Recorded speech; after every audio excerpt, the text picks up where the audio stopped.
Hello guys, Termex here. Today I want to talk about a different game by the name of Redfall. Now Redfall is set to release this year in 2023, and it's looking a lot like Borderlands. Now I am a huge fan of the Borderlands series, quite obviously, and Redfall has proved to be a very similar type of game. We look at the trailers and we look at different footage, and there's 4 playable characters, all with different skill trees, different loot rarities just like Borderlands, and it's very reminiscent of the Borderlands series. With how dry Borderlands content has been recently, and the recent, I guess you can say, flop of Wonderlands, people have been looking for that looter shooter itch, and I really think Redfall could be the next big thing. Redfall has a lot of things going for it, even with our minimal gameplay and minimal coverage based on some videos and some gameplay trailers. It is really shaping up to be something pretty cool if they do it correctly. Now a lot of looter shooters have been kind of drop and flop for the last year, so it's kind of hard for me to put my faith into a new looter shooter, but this game definitely grabbed my attention. I will show some gameplay on screen while I'm talking about it, but this game is set to be a vampiric style take on the night type of game. It reminds me of Save the World from Fortnite, where you have like your heroes trying to save people and take over an enemy. I guess that's every premise for every game. Now this game is going to be published by Bethesda, but it is from Arcane Austin, which is the award-winning team behind Prey and Dishonored, if you guys did play those games. Now, they are looking to make this a open world co-op FPS game, which are 3 great words for me. I mean, looter shooter isn't in there, but you know, open world co-op FPS does sound a little bit like The Division as well. Now this part I am going to be reading from their website. They're basically saying this game is all about vampire legions, and they have blocked out the sun and cut the citizens off from the outside world. Explore the open world and immerse yourself in a deep story campaign as you unravel the mystery behind the vampire's appearance. Ally with a handful of survivors against the creatures threatening to bleed the town dry. Sounds pretty ambitious. And then they have their whole thing, which is stay alone or squad up, allowing the player to venture into the darkness alone or up to a squad of 4 other players. Teammates can try different hero loadouts and combine their strengths to find creative solutions to the vampire apocalypse, and you collect an arsenal of specialized weaponry and customize your character with unique upgrades and abilities to suit your playstyle. Guns blazing, stealth combats, and everything in between. And now we do have 4 playable characters. The first one is a cryptozoologist and an inspiring inventor. Armed with weapons of his own creation, he's on a mission to prove himself. That's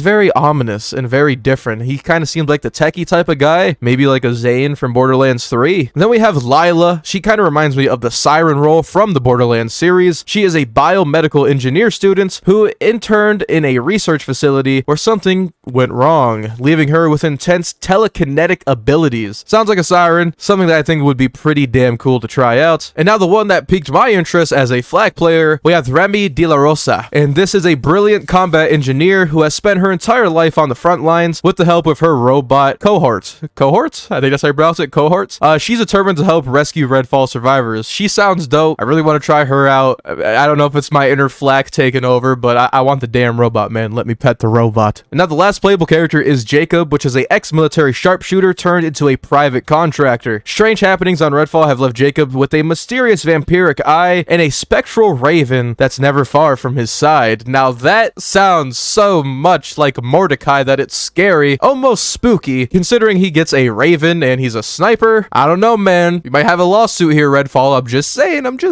I'm joking. Anyway, I think Redfall is shaping up to be really fun. These playable characters sound familiar yet new, so people in the Borderlands series are going to be like, hey, this is pretty dang familiar, but hopefully the important key things of Redfall are there. I'm hoping it's not a whole campaign and then it's over. I'm hoping there's some end game content you could do with your buddies, and maybe they could expand some more DLCs and stuff in the future. I really don't know where their ambitions are, as we don't have much communication as of now, but it's really looking great. As a Borderlands fan, I want to go knees deep into this game and see what it's all about, just from the amount of hype alone. Now, if you guys don't know, I have a friendo by the name of Mental Mars that is posting constant updates on his website about this game, as he seems pretty passionate about it as well. So I'll leave a link to his website where he constantly gives updates on things that you may not want to read yourself for 30 minutes, and he shortens them down and makes them very condensed and easy to read. So I will leave a link at the top of the description where you can see that website and keep up to date with everything Redfall. Now, the Redfall devs have said multiple times that this game is not basically a copy-paste of Borderlands, but they did say they played the Borderlands franchise in the midst of making this game. So you can expect some inspiration from the Borderlands series, because the devs openly said that they did take inspiration from said games. So when they were playing co-op looter shooters during development, it let them learn things, what to do and what not to do. That is a big step in any dev team's direction to do something positive, and it's a definite big plus in my eyes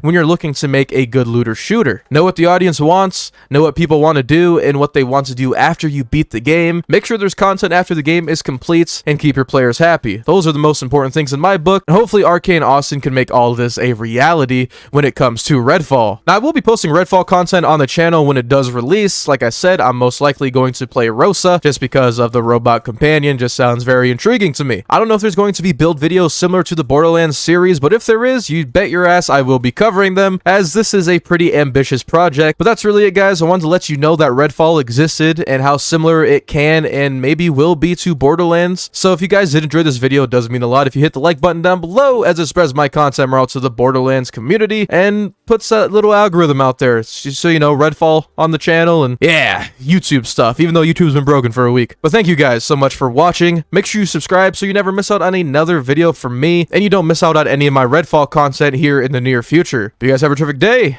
and I'll see you all later.